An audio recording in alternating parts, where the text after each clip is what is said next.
Hello বন্ধুরা, কেমন আছো সবাই? তো আজকে সন্ধ্যাবেলা আমি একটু আলু কাবলি বানিয়েছিলাম। তো কিভাবে বানালাম সেটাই তোমাদের সাথে শেয়ার করব। আজকে আমাদের পাড়ার দোকানটাও বন্ধ ছিল আর ঘরেও বিশেষ কিছু ছিল না। তো যা যা ছিল আমি সেটা দিয়েই ট্রাই করেছি। তো তোমরা দেখতে থাকো। আমি এখানে আলু, লঙ্কা, একটা পাতিলেবু, শসা, পেঁয়াজ, একটা মশলা আর লবণ নিয়ে নিয়েছিলাম।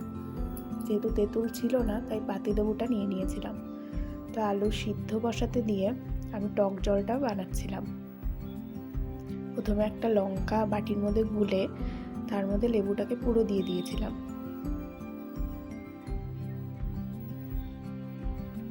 আর আলু সিদ্ধ হতে হতে আমি শসা পেঁয়াজগুলো কেটে নিয়েছিলাম।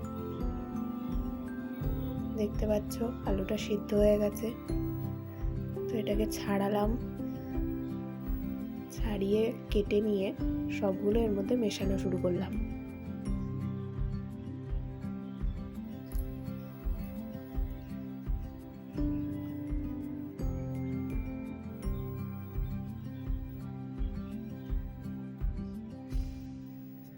একেবারে খারাপ হয়নি, তোমরাও ট্রাই করতে পারো। কেমন লাগলো জানি।